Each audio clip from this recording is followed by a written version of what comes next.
Good morning. Sorry about the small delay here and stuff. I had a little technical issue. Before we get started, Natasha, you there's a study session going on, is that right? Yeah, so we don't know if it starts this Friday or next Friday, but starting at 11 a.m. for an hour up in the tutoring center, we'll have a tutor with us for a whole hour, like all to ourselves, to answer any questions we might have regarding that week's material. Cool. So Fridays at 11, for sure next week, possibly this week, so yeah. Awesome, right on. So this is a free thing, I encourage you to do it. Sometimes having other people around you with the same kind of questions is helpful. Natasha's on it. Questions on it? Sweet. It's up in the tutoring center. Cool. Cool. At the end of Wednesday, we talked about some interesting things that happen when acids and bases come together. And if you had equal quantities of a strong acid and a strong base, at equilibrium, the water is being made, and you have sodium and chloride ions, which really don't have any effect when it comes to acids and bases. Their Kas and Kbs, if they're even listed, are really small. So if you do have equal moles, the equilibrium point when the moles are equal really is pH of 7, it's neutral water. So once in a while you hear about people that are mixing equal amounts of super strong acid and super strong base, and in theory they should be able to drink it because it's nothing more in theory than neutral water with a little salt added. So it'd be like salt water. I don't want any of you trying it. I like you too much, so honestly, but anyway, I worry about the mole concentrations would be different, but in theory it should be that way. One thing that we left off on, though, is that crazy weak acids and weak bases, if you have equal amounts of strong acid and weak base, or strong base and weak acid, there's a little bit of a kick to them once the moles are equal. Now again, strong acids and strong bases, they annihilate each other, nothing left but water. Strong acids and strong bases, which here are represented as hydronium and hydroxide, do really push the equilibrium to the right. And if the moles are equal, you do have water, which is okay. However, the conjugate acid of the weak base or the conjugate base of the weak acid are still left at the end. And that will make your solution either a little bit acidic or a little bit basic. So if you have a strong acid and a weak base and you add equal moles, at the equilibrium point when they're equal, the base will have turned into a conjugate acid and your pH will be a little bit acidic. So it's kind of interesting that being weak actually creates a result that being strong doesn't, and I'll let you philosophize on that later.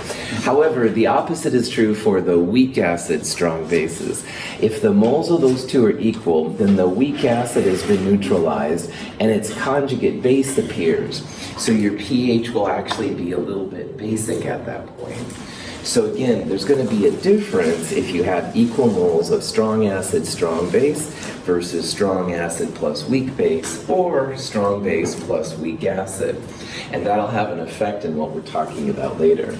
Now, weak acids plus weak bases is a can of worms that we don't need to get into in this class. There are ways to figure out what the pH will be when they're equal, but that's more fun than we need right now. It depends on Ka and Kb, and if you're curious, I could talk about this in my office with you, but the ones we're going to look at a lot are when strong acids and strong bases come together.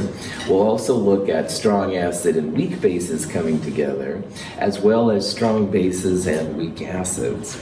So it's an interesting thing about this that you may not have anticipated. Like, I think that, equal moles, acid and base, they neutralize each other out. But that's really only true for the strong systems. The weak systems have their little weak counterpart surprise at the end, which affects your pH.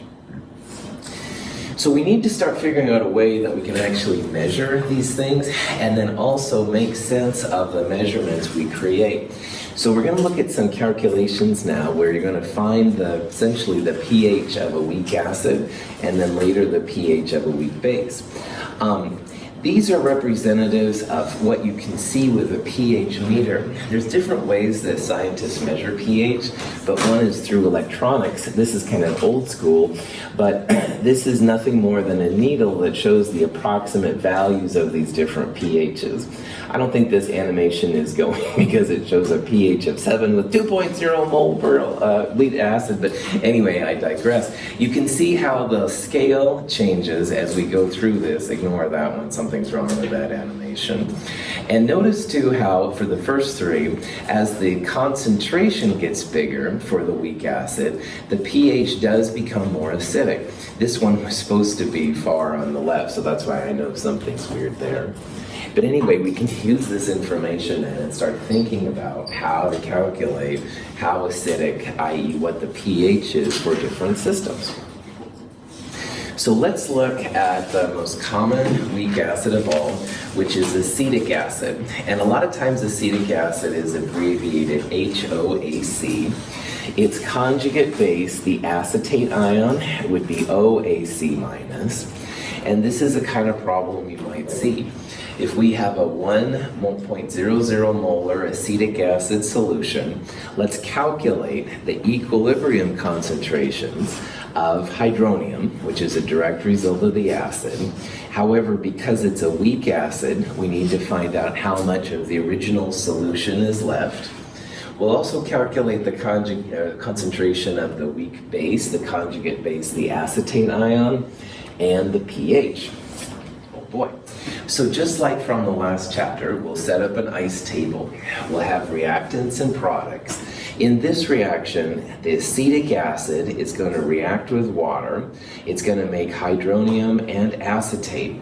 And we're defining it that way because that's a Ka expression. And we can look in our table of Kas for the different values. But if you think about these numbers up here, the initial concentration of acetic acid is 1.00 moles per liter. And in theory then we don't have any hydronium or acetate. All of these are 1-to-1 ratios. So that means that acetic acid, which is the only thing we're starting with, will go down by X. These two will increase by X, so at equilibrium we'll have 1 minus X of the weak acid, we'll have X and X of hydronium and acetate ion. Water does contribute a little bit of hydronium, so you could have a number right here. However, the hydronium was 10 to the minus 7th at room temperature, which is really small. So unless you have incredibly dilute or incredibly weak acids, people don't usually think about the water's contribution to hydronium. Just like you shouldn't think about drinking acid as you drink water, all right? It's something we're used to, it's very small amounts. Any questions on that? Okay.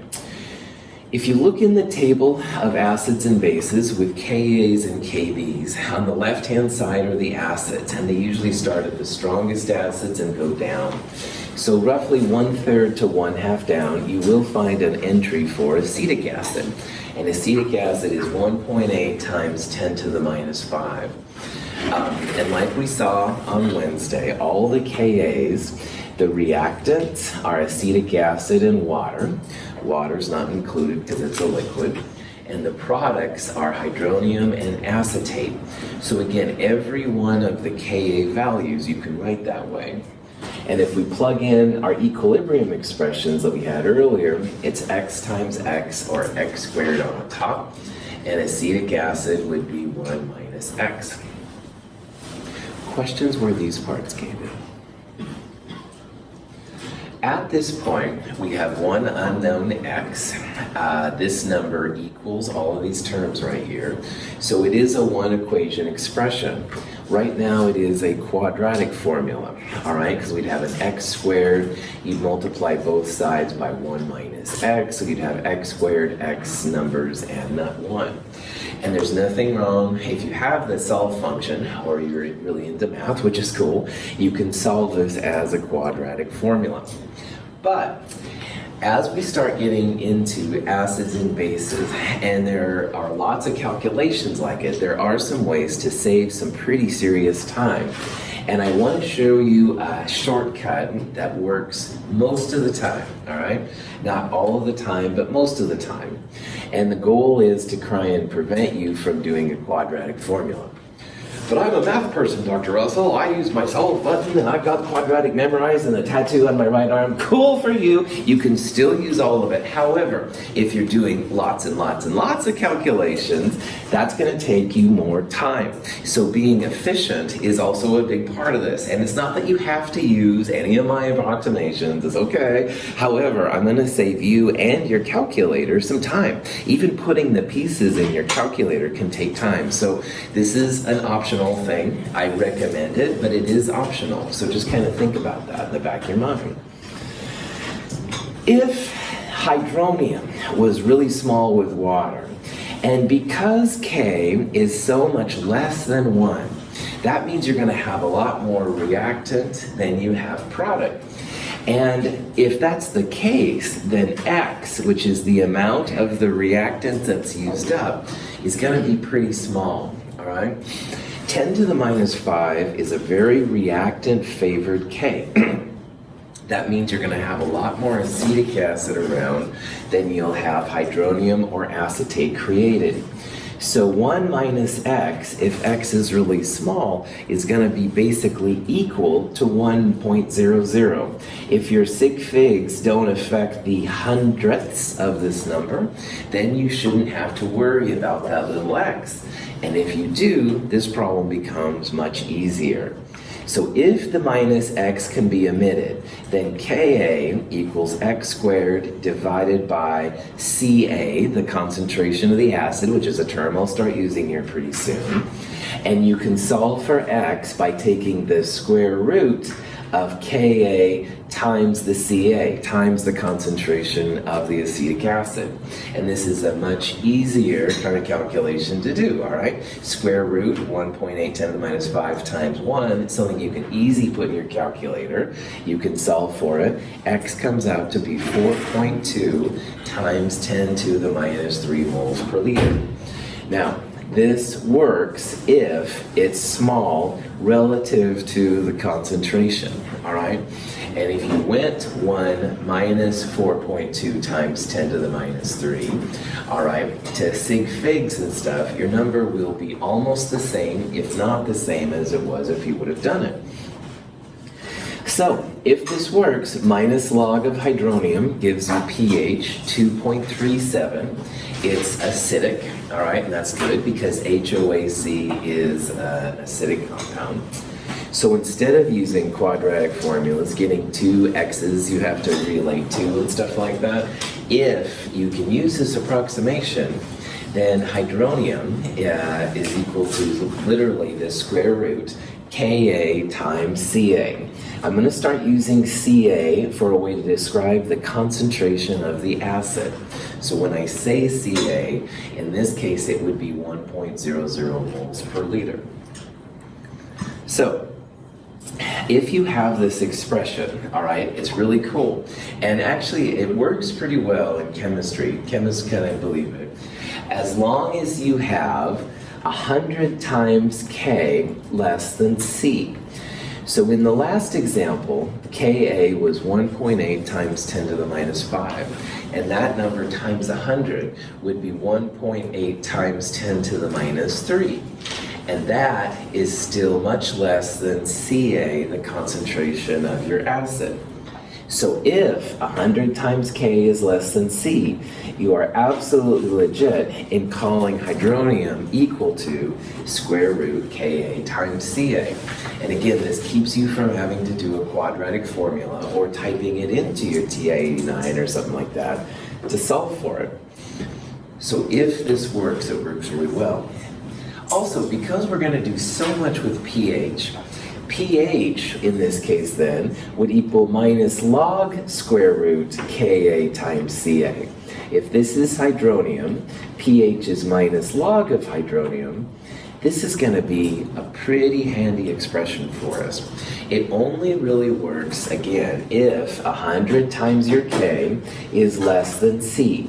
As 100 times K starts approaching the value of C, then we may need to start considering using the quadratic formula. Any questions on that? Here's a solution of formic acid. All right, formic acid, HCO2H. It has, we have a pretty dilute solution. This is 10 to the minus 3. Ka 1.8 times 10 to the minus 4. If you use pH equals minus log square root Ka times Ca, all right, you would go minus log 1.8 10 to the minus 4 times 10 to the minus 3. Your pH would come out to be 3.37. The hydronium would be square root Ka times Ca, this times this and square root of it to get that value. However, you could probably see that in this case, that's not a very good idea, because 100 times this number, 1.8 times 10 to the minus 4 minus 100, would be 1.8 times 10 to the minus 2. And 10 to the minus 2 is a bigger number than 10 to the minus 3. So one of my beloved approximations here really isn't appropriate in this example, all right? And you can see how the numbers, they're close, but they're significantly different, all right? 4.2 10 to the minus 4 versus 3.4, that's a little bit different. By the way, to solve for this one, I use the exact quadratic, so I put it in the solve button and stuff. And the pH 3.47 is quite different than 3.37. So I put this one up here because we'll use this a lot. All right, I'll encourage you to use it a lot because it is really easy to use, relatively speaking. However, if 100 times K is less than C, the concentration, don't use it. All right, you really should go through the full quadratic. Any questions on that? Now, bases have a corresponding pattern that follows them. Here's just some different kind of Kb values. And again, none of these Kb values are things that you have to know. They would be in that table of things to look up. Caffeine is actually a weak base. Here's ammonia and stuff like that.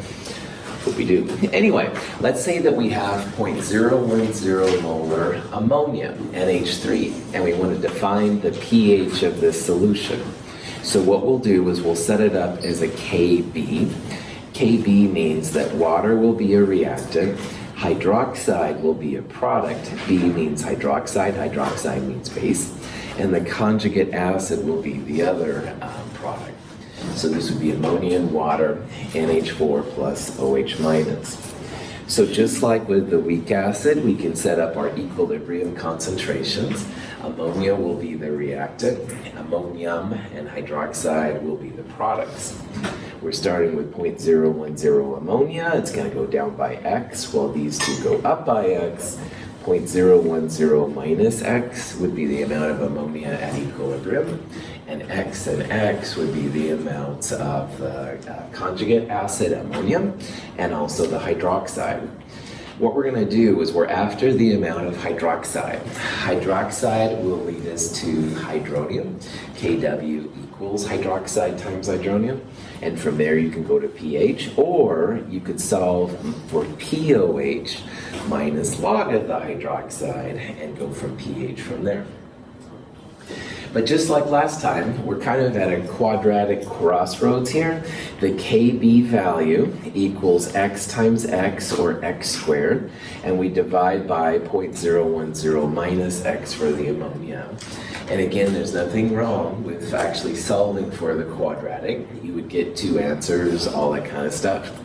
But also like last time, if we can ignore this little minus X, then it's X squared equals Kb times Cb, the concentration of our base, or in this case 0.010. And if we can do that, we'll be able to square root it and make it a little bit easier. So what we can do here as well is that 100 times K to C comparison. And if 100 times your K is less than C, we can use the approximation. So 1.8 times 10 to the minus 5 times 100 is 1.8 times 10 to the minus 3. And a 10 to the minus 3 number is less than 10 to the minus 2. 10 to the minus 2 is a larger number than that. So you are absolutely cool in pulling out this little tiny minus X. So if you solve for x, it's going to equal square root kb times cb. So when your calculator square root this number times this number, that's where 4.2 times 10 to the minus 4 molar came in. Again, you don't need to have a quadratic. From there, if you're curious, you can go back to the amount of ammonia you started with and see what would happen if you subtract x. So 0.010 minus 0.00042 is still by sig figs 0.010. It's just about the same. Notice it's not perfect, all right? If you're publishing, you're in graduate school, you would probably want to confirm that the quadratic would give you comparable results. But for what we're doing, if it's close, it's going to be good for us. So, questions on that? Yes, John. So, to help you understand, so when you want to know if it's a Ka or Kb, you'd be looking at the reactant side, and then seeing which one's the aqueous molecules or bases like NH3, so that would be Kb. Cool. Okay, so let's step back for a second. A Ka is an acid equilibrium, and a Kb is a base equilibrium. If it's a base, it's going to have hydroxide as a product. So like this one right here is a Kb because hydroxide, a base, is being created. And if it was a Ka, we would have hydronium right there. Hydronium is like an acid. So if you have a reaction like this, where something's reacting with water, it makes some kind of conjugate and hydroxide, it's definitely a Kb. But if you had hydronium, H3O plus here, and some kind of conjugate from here, then it would be a Ka. And you can look up these numbers in the table, all right? And the left-hand side are all acids, the right-hand side are all bases. So if you see like ammonia and it says Kb, all right, that would be like a base thing. Those would be the ways to figure out what's going on here. Good. Those are questions. So remember, it's kind of simple, but I want to highlight it. B means base. You should have a basic pH. You should have more hydroxide than hydronium. And likewise, if you have Ka, acid, right? Acid means more hydronium. Your pH will be smaller, stuff like that. Okay, back to the original problem then. We can justify that hydroxide is 4.2, 10 to the minus 4. We're still after pH. And again, there's a couple different ways you can do it. So this is one way. You can go minus log of the hydroxide value to get POH. Now POH is like pH, but POH is for bases. So just like pH is under 7, we're acidic, POHs under 7 are basic. So 3.37 is the number that pops in here. That means that this is a basic piece. However, most of science and chemistry runs around pH. So 14 minus 3.37 would be another way to find the actual pH. pH equals 10.63. And at this point, you can kind of make sense if your number is meaningful. Bases should have pHs larger than 7, acids pH less than 7. Now, this took a lot of steps to get to this number. All right, first we solved for hydroxide, then we went, in this case, to OH, and then POH, and then finally pH. You could have also gotten to the hydroxide step and solved for hydronium. Kw divided by hydroxide is hydronium, and minus log of that would give you pH. Your instructor loves quick and dirty equations, and so as long as 100 times K is less than C, this is a one-stop shopping kind of equation that you can solve for the pH of a weak base. And if you combine all these steps together, 14 plus log square root Kb times Cb is a way to find the pH. Dr. Russell, that's not a quick and dirty equation. Okay, here's why I think it is. You don't have to go through the ICE tables. You don't have to do all this stuff. You just need to see that 100 times K is less than C. This is something you can do all in your calculator, one step, all right? Literally, 14 plus log square root symbol, parentheses, Kb times Cb. Enter, you're good, all right? And in this world, that's a lot less steps, entering of stuff, than if you did it individually. It's just another alternative for you. Just to clarify, CB is the number in the top left of our axioms. Correct, that's right, exactly, that's right. It's the concentration of the base. It would be the number in the upper left, absolutely, Tom. Good. Other questions? Okay, so this is kind of an overview of the 4 types of pH expressions for the 4 types of acids and bases we're going to look at. And I put this up here, and you might think, oh, geez, you know, but I am trying to make it easier for you, and you can throw tomatoes at me at this, I understand, but I think you'll see that these are nice ways. If you have a strong acid, and again, let's go through the list. There's 5 strong acids: HCl, HBr, HI, HClO4, HNO3. All of those, to figure out the pH, minus log of whatever concentration you've got. All of those strong acids, 100% are turned into hydronium. K is so large, pH is minus log of whatever the concentration is. Strong bases, there are 3 strong bases: lithium hydroxide, sodium hydroxide, and potassium hydroxide. pH equals 14 plus log that concentration, whatever it is. Because all the strong bases, whatever they are, they go directly to hydroxide. The concentration of your base equals hydroxide. So Hunter brings me 0.5 molar lithium hydroxide. I want to know what the pH is. 14 plus log 0.5, whatever that is. Bam, pH, you're good to go. Weak acids and weak bases, most of the time, 100 times K will be less than C, all right? So, or it's KB, CB, KA, CA, whatever it is. Remember, acid is A and base is B.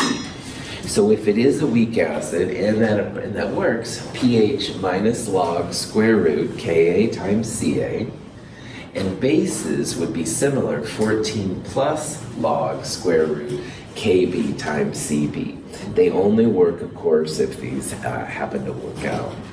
And again, this is a nice way. It is quick and dirty. It may not look that way right now, I understand. However, if you're doing a lot of different solution calculations, this is by far easier than going through ice tables and stuff. Questions on that? Now, one final thing we need to think about in this section is that sometimes if you place an ionic salt, a compound with a cation and an anion, and you place it in water, there may be an inadvertent effect on the pH. And some of our systems we're going to see will be very sensitive to pH. So let's say we had some ammonium chloride and we just placed it in water. All right, and assuming that the solubility is pretty high, then this would break up into ammonium and chloride. Most of the ionic compounds dissolve pretty well in water, so ammonium and chloride start floating around. If you think about what chloride would do with water, we can think about this as a type of an acid-base reaction. Now, chloride has no hydrogen, so it's going to pull hydrogen from something around it, and in this thought experiment, it's going to be water. So it's going to end up making HCl and hydroxide. Is HCl a strong or a weak acid? Strong, that's right. And hydroxide is one of the strongest bases. That's what sodium hydroxide makes, and that's what calcium hydroxide makes. So when it comes to chloride in water, if it was to act like a base, it would make a strong acid and a strong base. And so I've written here a right-handed arrow, but once these two see each other, it's kabam! It's back on the left side. Strong pushes to the weak side. And this guy is a weak acid or a weak base. If a strong acid and a strong base are made, this reaction doesn't have a chance, all right? Having a strong acid and a strong base together, they will attack. So chloride is not going to act like an acid and a base because it's going to make its own strong acid. It's going to make some strong base. They're going to react like crazy, large Ks. It's going to push it back to the side. Chloride is a neutral ion in solution. So I put this one up here because if one of your ions reacts with water to make a strong acid or a strong base, no way, that's going to be an ion which doesn't have a pH effect. So we consider chloride to not have any pH effect. However, in ammonium chloride, there's a second species, ammonium. And probably a lot of you recognize now that ammonium is a conjugate of ammonia. So if ammonium is in water, it reacts, it donates an extra H plus to water. It ends up making ammonia and hydronium. Now, is ammonia, is that a strong acid, strong base, or weak acid, or weak base? Weak base, that's right. It's one of the ones we saw just a little bit ago with the Kb that was less than 1. Weak acids and weak bases can coexist with each other in the same solution, all right? So ammonium and water will make a little ammonia and hydronium. And the desire won't be, like on the last example, to go back. This is a weak base, all right? We've got some acid, but the weak bases don't push back as much as the strong acids, strong bases do. So in this case, we need to think about what ammonium is going to do. And ammonium is going to create some hydronium. Ammonium is going to be an acid. And because it comes from a weak base, it's going to be a weak acid. Ammonium is going to create a little acid. So now why this is important, I want to really highlight this, is, do-de-do-de-do, we've got some kind of solution and we don't want to have any pH effect on it. So, oh yeah, ammonium chloride is not HCl or something like that. Little ammonium kind of pops up there. So in this world, we need to know what we're adding, if it's going to have a pH effect on the solution or not. And especially with really sensitive things, like types of metals will react with acids, just a little bit of acid, and types of bases will also do some weird things. We need to know if what we're adding is going to have a pH effect or not. So this little table right here can be pretty handy for us. And it lists the different cations and anions. By the way, cations are positive ions, anions are negative anions, all right? And some of them won't have any effect on pH. Those are the neutral ones. But some of them will absolutely create some base, some hydroxide in solution. And a lot of them over here will also create a little bit of acid. So here's the ammonium we added earlier. Ammonium is something that creates a slight acidic solution. However, chloride, on the other hand, totally neutral, shouldn't affect your pH at all. Notice how a lot of the negative ions, especially the negative polyatomic ions, a lot of them have a little bit of a basic effect. So for example, cyanide right here, cyanide will react with water to make HCN, hydrocyanic acid. This will have a pH effect, all right? Notice how nitrite, the bad stuff in hot dogs, will be basic, but nitrate, which is from HNO3, will not. So it's an interesting kind of thing. This is the one I always have to bring up because we live in Oregon. They talk a lot about adding fluoride to water, and the dental reasons for making your teeth stronger are definitely important. However, the thing that makes me a little nervous as a chemist, outside of all the other arguments, is that fluoride is a base, all right? And if you have water with a little extra base, I can only imagine the types of things that might happen. So anyway, off my prof hat back on, I'm off my pedestal, whatever.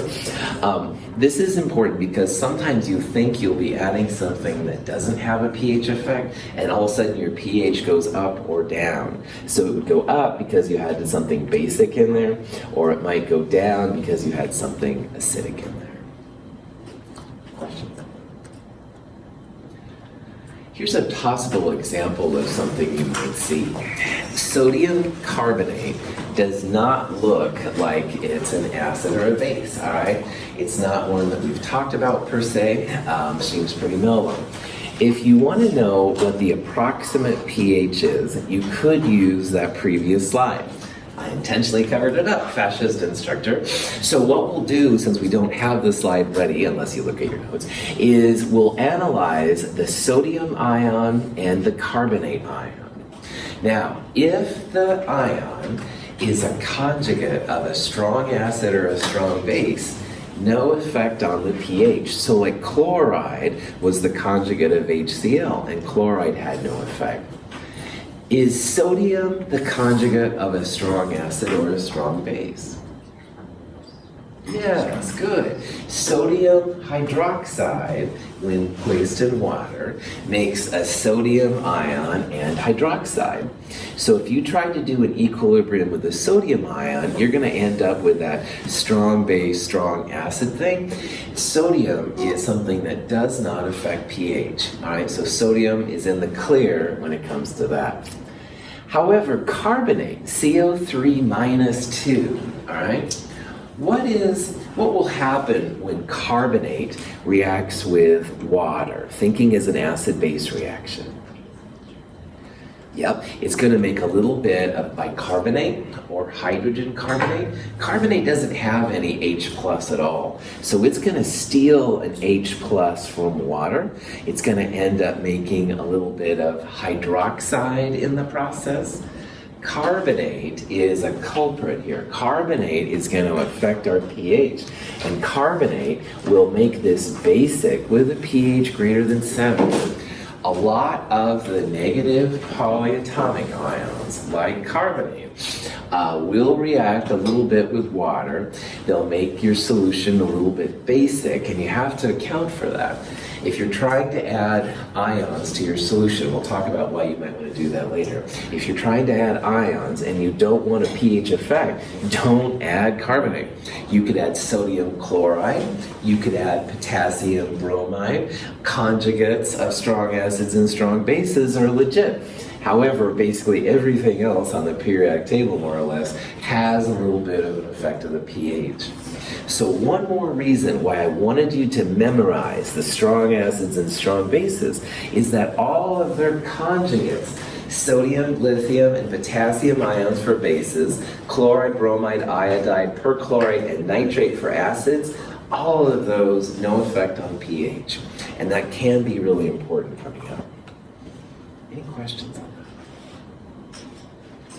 Let's look at an example of how we could calculate the pH of a sodium carbonate solution, 0.10, all right? So again, we saw in this last iClicker question, this is going to be a basic solution, but how can we find the pH? Great question. This sodium, once again, is the conjugate of a strong base, sodium hydroxide. So sodium hydroxide in water makes 100% hydroxide in sodium. That means that sodium won't have any effect on the pH. Sodium's just going to sit there and be happy. But that carbonate, on the other hand, is another thing.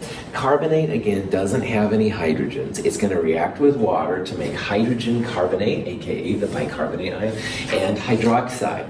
Because carbonate is creating hydroxide, it's a base. So what we would do in a table of acids and bases is we would look on the base side, Kb, and if you do, carbonate has a Kb 2.1 times 10 to the minus 4. So if we can find the hydroxide solution concentration, we can correlate that back to the pH value. So set up your good old ice table. We're starting with 0.10 moles per liter carbonate. We don't have any of the other ones. They'll go up by X. This one will be 0.10 minus X. You can test to see if our quick and dirty thing works okay. If 100 times K is less than C, using an approximation is okay. So is 100 times this number less than this number? Yeah. 10 to the minus 4 times 100 is 10 to the minus 2. So again, notice here that to do that, I'm literally just looking at the power of 10 and adding 2 to it. So 10 to the minus 4 becomes 10 to the minus 2. This would be 10 to the minus 1. All right, so officially now 100 times K is less than C. So if you do that, if you assume that little x is negligible, which means 100 times K is less than C, you can quickly solve for the hydroxide concentration, and that's the square root of Kb times Cb. So the square root 2.1 times 10 to the minus 4 times 0.1 comes out to be 0.0046 moles per liter. Once you have hydroxide, you can plug it in to find the pH. There's different ways to do it. POH minus log of the hydroxide would be 2.34. Excuse me. And pH 14 minus 2.34, 11.66. If pH is larger than 7, does that mean your solution is acidic or basic? Basic, that's right. Base, how high can you go and how low? I love Public Enemy, but it didn't work out scientifically for them. Anyway, yeah, so 11.66 makes sense because it's a base. We have a Kb value. Now, you could have also used in this problem one-step calculation, 14 plus log square root Kb times Cb. And if you do that, it goes directly to 11.66 without having to go through intermediates.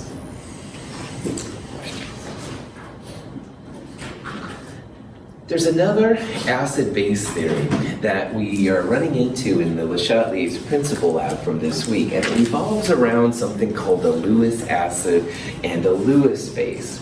And this is actually the structure of a compound you're going to make this quarter at the end. It's a nickel in the middle, and there's two, what's called a dimethylglyoxime. It's just a big compound that binds with nickel. If you look at this Lewis structure, these are regular sigma and pi bonds. They're covalently bonded and stuff. That's not a big deal. We talked about these kind of dotted bonds in Chem 222. Anybody have any idea what that might be? Hydrogen bonds, yeah. We've got here some kind of OH connected to an oxygen. Little dots like that are often intramolecular forces, the things that hold the DMGs together in this case. But a new type of bond is this thing right here. And notice there's like an arrow pointing in towards the nickel. All right, this is a Lewis acid, Lewis base interaction, and it's a really interesting kind of thing. Lewis acid, Lewis bases, started by the same Lewis of Lewis structures, by the way, are another way that molecules kind of tend to stabilize themselves. We need to define what a Lewis acid, Lewis base is first. Is that flat or tetrahedral? Flat. It's a tetrahedral around the nickel, but the molecule itself is two-dimensional. Right on. Good question. Well, I'll show you better animations of this towards the end of Chem 223. A Lewis acid is a compound that can accept a lone pair of electrons. And this is quite different from the acids we've talked about with Bronsted, which are basically donating H+ ions. Boron is a great Lewis pair acceptor. If you remember since Chem 221, if you've been with me that long, I've always called the group 3As the twisted metals. And one of the reasons I've called them twisted metals is that they never usually can be tetrahedral unless there's something else kind of forcing its way in. Well, if something forces its way into boron, aluminum, or gallium, it's like basically accepting a lone pair of electrons from something else. So if nothing else, this right now is a flat sp2, if you remember from Chem 222. And also there's an empty 2p orbital. In Chem 222, we talked about how sometimes this can be used for making double bonds, but boron doesn't have enough electrons to do that. But there is like an empty orbital sitting there. And that's where there's going to be lone pairs kind of jammed into it. Now, a Lewis base is something that has the lone pair electrons to shove into the Lewis acid. It's going to donate electrons to the Lewis acid. Ammonia, this is the molecular geometry, which is the geometry that doesn't show the electrons. There's actually a lone pair right there. And that lone pair on the ammonia is capable of forcing itself into that empty 2p orbital. Now, ammonia was also a Bronsted base, all right, it can accept the H+ to make ammonia. But in this context, we're thinking about its electrons. And if a molecule has a lone pair of electrons on it, it often will act as a Lewis base. If the two molecules come together and the lone pair from the base is able to push itself into the Lewis acid, you end up making what's called a coordinate covalent bond. And this is like a regular covalent bond, except Hunter, may I have the honor? Poor Hunter, since Chem 222 has always been shaking my hand. This is like a regular covalent bond and one electron from each one of them. All right, now you just keep your hands down, and I apologize in advance. Hunter, haven't seen you forever. So, for those of you in the camera, I put both of my hands on poor Hunter there. I said, oh, so good to see you. Sorry, thank you for doing it one more time. Anyway, that would be an example of a coordinate covalent. Both electrons are coming from one atom and forcing themselves, in my case, onto the other atom. So I was the Lewis base and Hunter was the Lewis acid.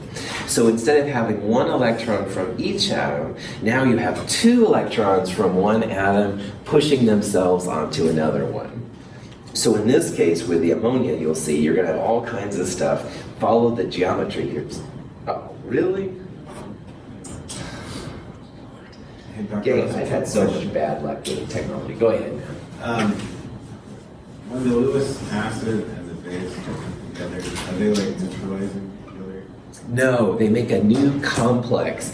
It's called a Lewis acid base adduct, or hint, hint, hint, Le Chatelier's principle, complex ion.